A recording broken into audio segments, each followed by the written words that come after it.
నమస్తే, welcome to Chitragupt. నేను మీ ఉదయ్ కిరణ్.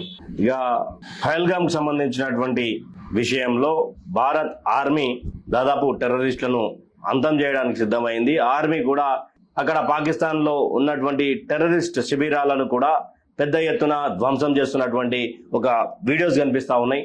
అదేవిధంగా లష్కర్ ఎ తోయిబాకు సంబంధించినటువంటి హెడ్ ఉన్నారో ఆ హెడ్ను కూడా చంపిర్రు అని చెప్పేసి వార్తలు వస్తూ ఉన్నాయి. అయితే ఇక మనము ఇక పెద్దోళ్ళతోటి పంచాయతీ పెట్టుకున్నప్పుడు పరాయంతో పంచాయతీ పెట్టుకున్నప్పుడు ఈడ సెక్యులర్ వాదం ముసుగుల దేశ ప్రధాని ఎప్పుడు తిట్టాలి, దేశ ప్రధాని సందేహం దొరుకుతుంది అని మాట్లాడేటువంటి కొన్ని ఛానల్స్ తయారైనాయి తెలంగాణలో. ఇంకా తెలంగాణలో ఎందుకు భారతదేశంలో కూడా చాలా నరేంద్ర మోడీ గారి మీద విషయం చిమ్మే ప్రయత్నం చేస్తూ ఉన్నారు. ఏమైంది 11 సంవత్సరాల నుంచి ఒకసారి ఆ వీడియో వినిపిస్తా. అసలు జర్నలిజం విలువలు ఏ విధంగా రూపు మారిపోతానే చూడురి. ప్రభుత్వాలు చేసేది కరెక్ట్ ఏమనిపిస్తుంది ఒక్కొక్కసారి. ఇంకా ఒకసారి 11 సంవత్సరాలుగా ఊదర కొడుతూ ఉబ్బిస్తూ మోడీ రేకుడే, మోడీ ఉన్నాడు అన్ని ఆయన్నే చూసుకుంటాడు అంటే ఆయన చూసుకునేది ఏంటంటే చేతులు కాలినాక ఆకులు పట్టుకున్నటువంటి ఉన్నది. దేశ ప్రధాని చేతులు కాలిన తర్వాత ఆకులు పట్టుకున్నట్టు ఉంది మీ యొక్క వైనం అని చెప్పేసి చాలా నీట్ భాషగా మాట్లాడుతూ ఉన్నటువంటి ఈ అన్న ఇనురిగా షురు అవుతుంది. అంతే త్రివిధ దళాల అధిపతి చనిపోయినా అంతే, ట్రైన్ యాక్సిడెంట్లు అయినా అంతే, మణిపూర్ అయినా అంతే, అనేక సంఘటనలు. ఏ సంఘటన జరిగినా అంతా అయిపోయినాక కరెంట్ బంద్ చేసి ఇంటర్నెట్ బంద్ చేసే రకం.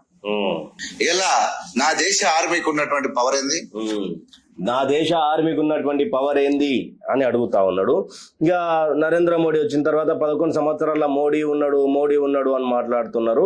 ఈ రోజు ఏమైంది, మణిపూర్ అల్లర్లు ఏమైనాయి, ట్రైన్ యాక్సిడెంట్లు ఏమైనాయి, అవన్నీ ఏమైనాయి అని మాట్లాడుతున్నటువంటి అన్నకు నేను చెప్పే సమాధానం ఏంటంటే, అన్న నరేంద్ర మోడీ 11 సంవత్సరాలు వచ్చి ఏం చేసిండు, చేతులు గాలినాక ఆకులు పట్టుకున్నాడా, ఇదంతా పెద్ద సమస్య కాదు. పుల్వామా అటాక్ జరిగింది 2019లో. పుల్వామా అటాక్ అయింది, నా భారత జవాన్లు మరణించారు. అటాక్లో దొంగ దెబ్బల మరణించినటువంటి విషయంలో మల్త రోజే పబ్లిక్లా మీ తాన అనుబాంబు ఉంటే మా తాన దీపావళి బాంబులు ఉన్నాయరా బోసిడి మేమేస్తున్నామని చెప్పి సర్జికల్ స్ట్రైక్ చేసిన మొగోడు చెప్పనించుక ఛాతి నా నరేంద్ర మోడీ. ఇంకా అంటాడు ఆ ట్రైన్ యాక్సిడెంట్లు ఏ విధంగా అవుతున్నాయి, ట్రైన్ యాక్సిడెంట్ ఎట్లా అవుతున్నాయి, మణిపూర్ అల్లర్లకు కారకులు ఎవరు? ఈ రోజు వీళ్ళు అదంటారు ఇదంటారు. ఈయన పక్కా కాంగ్రెస్ పార్టీకి సంబంధించి ఆయన ఎప్పుడు విషయం గమ్ముదాం పాస్టర్ ప్రవీణ్ మృతిని లైవ్ గా వ్యూవర్షిప్ గా మార్చుకున్నటువంటి పెద్ద మనుషులు వీళ్ళంతా ఈరోజు నరేంద్ర మోడీ గారి సందు దొరికింది అని చెప్పి సందుల సడేమేలేగా ఒకడు ఏమంటా ఉన్నాడు ఇంకా ఉంటే ఏం చేసిండు, ఏం చేసిండు, ఆర్మీకి పవర్స్ ఎందుకు ఇవ్వలేదు, అది ఇవ్వలేదు, ఇది అని మాట్లాడుతూ ఉన్నాడు. ఆర్మీకి పవర్స్ ఇవ్వలేదని అనడం మీ మూర్ఖత్వం అమ్మా, మీ మూర్ఖత్వం. అది ఎందుకంటా ఉన్నామంటే ఒకసారి మాజీ ఆర్మీ పర్సన్స్ అడగండి, కాంగ్రెస్ పార్టీలో ఎలాంటి నిబంధనలు ఉంటుండే, ఎలాగా రెస్ట్రిక్ట్ చేస్తుండే, ఇప్పుడు ఎలా ఉంది అని. నాకు గతంలో నేను ఒక వీడియో గురించి చెప్పిన, ఒక ఆర్మీ మేజర్ ఒక ఇంటర్వ్యూలో చెప్తాడు, అరే మరి మేము చాలా రోజులు అప్పుడు మా తాన అంటే ఢిల్లీకి పోవాలి, ఢిల్లీ నుంచి మేము రావాలి, ఢిల్లీ తర్వాత మేము ఇట్లా పాకిస్తాన్ అటాక్ చేస్తాం, మేము లెటర్ రాస్తే అక్కడ నుంచి పిఎంఓకి పోయి అది యుఎన్ఓకి పోతే అక్కడ నుంచి మమ్మల్ని మీద పాకిస్తాన్ వాళ్ళు దాడి చేస్తున్నారు అని ఈ కాంగ్రెస్ వాళ్ళు ఏడవడం, ఇలాంటి చెత్త పనులు చేసిర్రు. మరి ఆ రోజులలో అట్లా జరిగింది, మరి మీ రోజులలో ఎట్లుంది అంటే భయ్యా అని చెప్పి AK-47 తీసుకొని పాకిస్తాన్ ఏమైనా చేసి ఏం చేస్తా అంటే మేము యుద్ధానికి రెడీ అని చెప్పేసి ఒక రౌండ్ బుల్లెట్లు కాల్చిండు. ఇది ఇప్పుడు ఉన్నటువంటి ఆర్మీ అని చెప్పేసి ఒక ఆర్మీ మేజర్ చెప్పాడు. నోరుంది కదా అని చెప్పేసి ఏది పడితే అది మాట్లాడి ఇంకేం మాట్లాడుతున్నాయిందో. ఆయన టైటిల్ ఏముంది అనుకున్నాం, మోడీ గారు ఆర్మీ డ్రెస్ వేసుకొని చంపేసి పోతుంటే మన ఆర్మీ లేదా, మన ఆర్మీ ఉద్యోగాలు ఇచ్చినావా? ఇలా పాకిస్తాన్ తుచ్చ ముస్కరులు వచ్చి ఒక చిటిక నేలకు ఒక వెంటికతో సమానంగానటువంటి లుచ్చాగాళ్ళు వచ్చి ఈ భారత్లో అడుగుపెట్టి ఒక్కనొక్కరిని కాల్చిపోయేటువంటి పరిస్థితి ఈ దేశానికి ఎందుకు వచ్చింది? లేదా ఈ దేశంలో ఆర్మీ చేతులు కట్టేయబడ్డాయా? ఏమైంది అన్న? ఆర్మీ చేతులు కట్టేయబడ్డాయా అని మాట్లాడుతున్నటువంటి అన్న, ఆర్మీ చేతులు కట్టేయబడలేదు. వాళ్ళకంటూ ఒక ప్రాసెస్ ఉంటది. దీనమ్మ జీవితం. ఈ రోజు పాకిస్తాన్ లోకి పోయి శిబిరాలను కొడుతుర్రు, కాంగ్రెస్ పార్టీలో ఎప్పుడైనా ఇట్లా అయిందా? 26/11 తర్వాత కాంగ్రెస్ వాళ్ళు ఏడుకు పోయిరు, ఉగ్రవాదుల దాడులు చేస్తుంటే ఏడుకు పోయి కూర్చొని ఏడ్చిరు. పాకిస్తాన్ వల్ల మాకు ఇబ్బంది అవుతుందని ఎవరి ముందర కూర్చొని ఏడ్చిరు. యుఎన్ వల్ల ఎన్డీఏ ప్రభుత్వం బుల్లెట్లు దింపుతుంది. ఆల్రెడీ వేసేసిరు ఒకరిని వేసేసిరు. ఇంకా నువ్వు ఏది చెప్పే ప్రయత్నం చేస్తా ఉన్నావు నాకు అర్థమవుతుంది. ఏం చెప్పే ప్రయత్నం చేస్తా ఉన్నావన్నా? చూసేటోళ్ళంతా గొర్రెలా బర్రెలా తెలివి లేని వాళ్ళ ఏమన్నా ఎన్నుది? వాళ్ళు లోపలికి ఎట్లా దొచ్చుకొచ్చారో, వాళ్ళు లోపలికి ఎలా వచ్చారో, ఎలా చంపారో, చంపిన తర్వాత ఎలా పోగలిగారు, ఏం చేస్తున్నది నరేంద్ర మోడీ, ఏం చేస్తున్నది నీ అమిత్ షా, ఏం చేస్తున్నది మీ పార్టీ హోంశాఖ ఏం చేస్తా ఉందని అడుగుతా ఉన్నాం. ఆర్మీకి మీరు ఇచ్చినటువంటి నిధులన్నీ, ఆర్మీకి మీరు ఇచ్చినటువంటి చెప్పన్నా ఆర్మీకి ఎన్ని నిధులు ఇచ్చిరు? అసలు ఆ హోంశాఖ మంత్రి కరెక్ట్ అడుగుతున్నావు. ఎందుకు కరెక్ట్ అడుగుతున్నావు అంటే జస్ట్ పాకిస్తాన్ వాడు మన దాంట్లోకి ఎట్లా వచ్చిండు, ఎట్లా చంపిండు మన వాళ్ళని అని చెప్పి కరెక్ట్ క్వశ్చన్ చేస్తున్నావు. కానీ తెలియంది ఏంటంటే జమ్మూ కాశ్మీర్ ఆర్టికల్ 360 తర్వాత ఏర్పాడైనటువంటి ఒక లష్కర్ ఏ తోయిబాకు అనుసంధానమైనటువంటి ఒక గ్రూప్ ఏర్పడ్డది. వాళ్ళు ఎక్కువ శాతం కాశ్మీరులే. ఇది తెలియకుండా మాట్లాడతావేమన్నా? మాట్లాడు, నువ్వు క్వశ్చన్ చేయి, క్వశ్చన్ చేస్తున్నావు చెయ్యి. అసలు ఆర్మీని ఏ స్థితిలో మీరు ఉంచారు? ఏమైంది నా దేశానికి? అనుకోకుండా జరిగే సంఘటనలు వేరు, కానీ లోపలికి వచ్చి అనుకోని సంఘటనలు ఎలాంటి వీళ్ళకంటే 26/11 ఉగ్రదాడి, లుంబిని పార్క్ ఉగ్రదాడి, గోగుల్ చాట్ ఉగ్రదాడి, ఇవన్నీ అనుకోకుండా. ఎందుకంటే కాంగ్రెస్ పార్టీకి ఒత్తాసు పలికేటువంటి కొన్ని ఛానళ్ళు ఉన్నాయి కదా, అవే చేస్తుండ్రు. కూడా ఒకడా ఇద్దరా కసబగాని టైప్ కాదు కదా. ఒక 10-20 మంది వచ్చి మన ఆర్మీ డ్రెస్ వేసుకొని మన వాళ్ళనే కాల్చిపోయేటువంటి పరిస్థితి వస్తే కూడా కాల్చి సంపేతి యథేచ్ఛగా దేశం నుంచి వెళ్ళిపోతారంటే నరేంద్ర మోడీకి విదేశాల పిచ్చి, డబ్బుల పిచ్చి. నరేంద్ర మోడీ లేకపోయి ఉంటే ఒక సర్జికల్ స్ట్రైక్ జరగకపోతుంది. నరేంద్ర మోడీ లేకపోయి ఉంటే భారత ఔన్నత్యం, భారత ఖ్యాతి ప్రపంచంలో ఇంత పెరగకపోతుండే. నరేంద్ర మోడీ లేకపోతే ఆర్థిక వ్యవస్థ ఇంత మెరుగు కాకపోతుండే. నరేంద్ర మోడీ లేకపోయి ఉంటే అదే మీ కాంగ్రెస్ పార్టీ ఉండి ఉంటే 2013 హిందూ యాంటీ బిల్ పాస్ అవుతుండే. దీని మీద సమాధానం చెప్పేమన్నా? ఫోటోల పిచ్చి, కులాల పిచ్చి, మతాల పిచ్చి. అలా కులాల పిచ్చి, మతాల పిచ్చి అని మాట్లాడినటువంటి మాట ఉన్నది కదా. ఎందుకని మరి పాస్టర్ ప్రవీణ్ ఒక యాక్సిడెంట్ ని మీ దాంట్లో లైవ్ పెట్టి నడిపించారు? ఒక యాక్సిడెంట్ ని ఎందుకని ఇంత పెద్దగా ఇష్యూ చేసిర్రు? నువ్వు హిందువా కాదా అని చెప్పి చెక్ చేసి ప్యాంట్లో చూసి మరీ చంపారు. ఇంకా కులాలు ఏడున్నాయన్న? కులాలు ఏడున్నాయి? నువ్వు హిందువా కాదా అనేది చూసే చంపారు కదా. నువ్వు ఈ కులపోనువా? నరేంద్ర మోడీ గారు మా కులపోలను చంపారని చెప్పి ఈరోజు పాకిస్తాన్ మీద విరుచుకుపడతలేరు. INS విక్రాంత్ని తీసుకురాలేదు. 4 దిక్కుల 40 చోట్ల అరపులు వచ్చేటట్టు అష్టదిగ్బంధనం చేసి పాకిస్తాన్కి ఉచ్చబోపిస్తారు. మతాలు చూసి చంపిరా అన్నాడా? మతం చూసి చంపిరా, కులం చూసి చంపిరా? ఏం మాట్లాడుతా ఉన్నారు? తెలివి ఉండే మాటలేనా ఇవన్నీ? మీరు ఒకసారి జర్నలిస్ట్ కాబట్టి నేను మీలాగా మాట్లాడలేకపోతున్నా. నీట్ అండ్ క్లియర్ గా మాట్లాడుతా ఉన్నా. పిచ్చి, ఈ పిచ్చిలని కలిసి మా పిచ్చి లేస్తా ఉంది ఇక్కడ. ఏం చేస్తున్నాడు అమిత్ షా? ఆర్మీకి మీరు ఇచ్చింది ఏంది? ఎన్ని లక్షల ఉద్యోగాలు రిక్రూట్ చేసిరు మీరు? ఎన్ని లక్షల ఉద్యోగాలు మీరు రిక్రూట్ చేసిరు? 2019 నుంచి అసలు ఎవరైనా తీసుకున్నారా? కరోనా తర్వాత కరెక్ట్ క్వశ్చన్, కరెక్ట్ లైన్ ఉంది, లాస్ట్ లైన్ మీరు ఆర్మీలోకి తీసుకున్నారా అంటే మీకు ఆ సోయి లేదు. ఎక్కడ పోయి టీవీలలో కనబడాలి, ధరలు పెంచాలి, అడ్డగోలు దోయాలి, విదేశాల్లో తిరగాలి.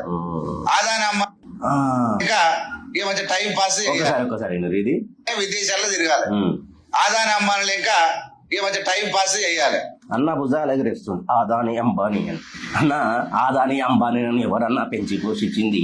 ఇంటర్నెట్ లో కొట్టు, ఇంటర్నెట్ లో కొట్టు, ఇందిరాగాంధీ అంబానీ అని కొట్టు. ఆదాని కాంగ్రెస్ వాళ్ళకు ఏమేమి ఇచ్చిందో కొట్టు. ఆదాని అంబానీ ఎన్ని రోజులు వాడి ఏడుస్తారన్న? ఆదాని అంబానీని పెంచి పోషించేది కాంగ్రెస్ పార్టీ కాదా అన్న? ఈ భుజాలు ఎందుకు ఎగురుస్తారన్న? ఆదాని అంబానీ మ్యాటర్ ఉండదు, నోరు బారేసుకోవడం తప్ప. ఈ దేశంలో ఏం చేయాలి? వాన్ మతం మీద వీడిదన్నారు, వీని మతం మీద ఆడదన్నారు. ఏమన్నంటే మణిపూర్ అల్లరు, ఏమన్నంటే పుల్వామా లాంటి దాడులు, ఏమన్నంటే ఎవడు చేసిండు? సిగ్గులేని వాళ్ళు ఈ సెక్యులర్ మాటలు బంద్ చేయరి. నాకు మంట మండుతుంది అన్నా, నాకు మంట మండుతుంది. మతాలు అంటున్నావు. ఈ రోజు పహల్గామ్లా మతం చూసి చంపిర్రు. నువ్వు దాన్ని ఎట్లా వెనకేసుకొస్తున్నావు? నువ్వు హిందువో కాదో నాకు తెలియదు, నువ్వు క్రిస్టియన్వో కాదో నాకు తెలియదు, నువ్వు ముస్లింవో కాదో నాకు తెలియదు, కానీ ప్యాంట్ చూసి మరి చంపిర్రు అన్నాడా? ఉగ్రవాదికి వీళ్ళు హిందువులను ఎట్లా తెలిసింది? మతాలు చూసి మతాల మధ్య రెచ్చగొట్టాలి. అసలు మణిపూర్ ఇష్యూ ఏందన్నా ఉందా? మాట్లాడే దాని మీద డిబేట్ రెడీయా? మణిపూర్ అసలు ఒరిజినాలిటీలో మాట్లాడుకుందామా? ఎంతసేపు మణిపూర్ మణిపూర్ మణిపూర్ అంటారు. మణిపూర్లో అసలు ఏం జరిగింది తెలుసా? అది ఇక ఇదే పిచ్చి, ఇదే మత పిచ్చి, ఇదే కుల పిచ్చి ఈ దేశంలో జరుగుతున్నది. ఇదా నా దేశ ఆర్మీకి ఏమైందని నేను అడుగుతా ఉన్నా. నా దేశ ఆర్మీకి ఏం కాలేదు. నువ్వు 2 గంటల కింద వీడియో పెట్టినావు. ఇప్పుడు వీడియో చూడు. పాకిస్తాన్ లోని బద్దలు కొడుతురు మన ఆర్మీ. వెనక ఉండి నడిపిస్తున్నది నరేంద్ర మోడీ. నువ్వు మీరేమన్నా చేయర్రి, కౌంటర్ అటాక్ కొడదామన్నది అమిత్ షా. కొడుక పండబెట్టి తొక్కుతాం, మీరు మా మీద దాడి చేశారు కదా, ఒక్కొక్క పాకిస్తాన్ లోని ఒక్కొక్క టెర్రరిస్ట్ ని ఉరికించి కొడతామని చెప్పింది రాజ్నాథ్ సింగ్. ఈ స్టేట్మెంట్లు ఇచ్చేంత కాంగ్రెస్ పార్టీకి దమ్ము ఉన్నదా దమ్ము? కాంగ్రెస్ పార్టీలో ఏం చేశారు? కసబ్ గారిని పెంచి పోషించారు, టెర్రరిస్టులకు అవార్డులు ఇచ్చారు. పిఎం మన్మోహన్ సింగ్ గారు కాశ్మీర్ టెర్రరిస్టులకు హిందూ అనే చంపుతారు. మత కల్లో కొన్ని సెక్యులర్ ఛానళ్ళు వ్యూవర్షిప్ కోసం ఏదో నరేంద్ర మోడీ గారి మీద పడితే అందరు పాజిటివ్ పోతున్నాం, యాంటీగా పోతే వ్యూవర్షిప్ వస్తుందని అనుకుంటే మీకు ఇక చెప్పలేము ఇక దాని గురించి. సరి సమానం ఉన్నటువంటి ఫైట్ చేయగల దమ్మున్న దేశం ఏదని నేను అడుగుతా ఉన్నా. అంటే నా దేశ ఆర్మీని బలహీన పడిపోతుందా?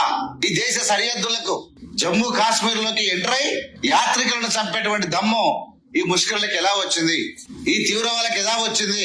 ఏం జరుగుతుంది అనే విషయం మీద ఇలా సగటు భారతీయుడు పరిశానలో ఉన్నాడు. పుల్వామా దాడి జరిగినప్పుడు పోనీలే అనుకున్నాం.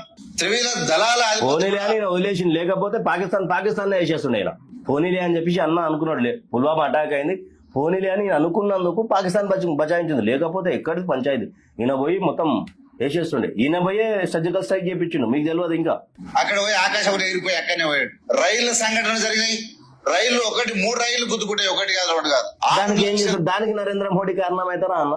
దానికి నరేంద్ర మోడీ కారణమవుతారా? ట్రైన్ ఏదైనా పట్టాలు తప్పినప్పుడు యాక్సిడెంట్ అయితే దానికి నరేంద్ర మోడీకి సంబంధం ఏందన్నా?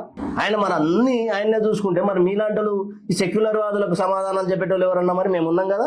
ఉద్యోగాలు సుమారు 6 నుంచి 8 లక్షల ఉద్యోగాలు రైల్వేలో పీకేసినటువంటి మహాగణుడు ఈ నరేంద్ర మోడీ. విన్నారా? గత 11 సంవత్సరాలు విన్నారా ఏమంటా ఉన్నాడు? నరేంద్ర మోడీ వచ్చిన తర్వాత అది ఇది అని మాట్లాడుతా ఉన్నాడు. తర్వాత ఇంకా తమ్ముళ్ళు చూడురి, మోడీ నీ మాయాదారి మాటలు బంద్ చేయి, వట్టి గప్పాలు కాదు, ఆర్మీ ఈ ఉద్యోగాలు ఇవ్వు. ఆర్మీ ఉద్యోగాలు ఎప్పుడు పడాలనో ఎప్పుడు ఇవ్వాలనో తెలుసు. ఇలాంటి దాడులు జరుగుతుంటే ఎక్కడైనా ఈ వీడియోలో 3 నిమిషాల 27 సెకండ్లు ఉన్నటువంటి ఈ వీడియోలో మీరు కనీసం ఎక్కడైనా హిందువుల మీద దాడులు జరిగినాయి, హిందువులను చంపిర్రు, హిందువులను చంపబడ్డరు, హిందువుల ముష్కరులు ఉగ్రవాదులు చంపిరు హిందువులని ఎక్కడైనా నోరు బయటికి తీసి చెప్పిన వాళ్ళ? హిందువుల మీద దాడులు జరిగితే మీ నోర్లు మన్ను కొట్ట మీరు మాట్లాడరా? హిందువుల మీద దాడులు జరిగితే మీరు ఎందుకు రెస్పాండ్ గారు? ఎందుకని కారు? వెస్ట్ బెంగాల్ ఇష్యూ మీద నువ్వేం మాట్లాడినావు? నీ ఛానల్ మొత్తం చూస్తున్నావు. వెస్ట్ బెంగాల్ ఇష్యూ మీద మనం మాట్లాడినావా? లేదు. వెస్ట్ బెంగాల్ ఇష్యూ మన అదో ప్రజలను పథకాల మధ్యలో దోపిడికి దిగబడ్డ పాలకుల జాతకం ఇది. ఎక్కడన్నా? ప్రవీణ్ పగడాల గారి మరణం ఈ అనుమానాలు పట్టించుకోరా? వ్యూవర్షిప్ కోసం ప్రవీణ్ పగడాల గారి యాక్సిడెంట్ ని అనుమానాలు అని చెప్పేసి చాలా మంది రెచ్చగొట్టారు, రోడ్ల మీద తీసుకొచ్చారు. వెస్ట్ బెంగాల్ది కనీసం 2 వీక్స్ అవుతుంది, ఎక్కడ లేదన్నా. ఇక ఏం చెప్పదలుచుకున్నారు ఎప్పుడన్నా? ఇది ప్రజలారా, ఆల్రెడీ మన భారత ఆర్మీ కొన్ని ఛానళ్ళు చేస్తున్నటువంటి అబద్ధపు ప్రచారం, పనికిరాని ప్రచారం అది. నేను ఒక్కసారి ఇప్పుడే చెప్తా. ఆ బ్రేకింగ్ ఉడుకుంది. అయ్యో బిగ్ బ్రేకింగ్ న్యూస్ చూస్తున్నాం. లష్కర్ తోయిబా కమాండర్ అల్తాఫ్ లల్లీ హతం. బందీపురా ఎన్కౌంటర్ లో లష్కర్ తోయిబా కమాండర్ అల్తాఫ్ లల్లీని మట్టుబెట్టిన భారత ఆర్మీ. పహల్గామ్ ఉగ్రదాడి తర్వాత ఉగ్రవాదుల కోసం గాలింపు. ఈ క్రమంలో బందీపురాలో సైన్యం ఉగ్రవాదుల మధ్య ఎదురు కాల్పులు. ఆల్రెడీ ఒక లంగగా నేసేసిరంట భారత ఆర్మీ. దీని మీద మాట్లాడరు. నరేంద్ర మోడీ పుణ్యానికి దొరికింది, నరేంద్ర మోడీ మీద బురద చల్లి ఆయన మాట్లాడాలి. ఇక ఇవన్నీ వెయిట్ చేయాలన్నా.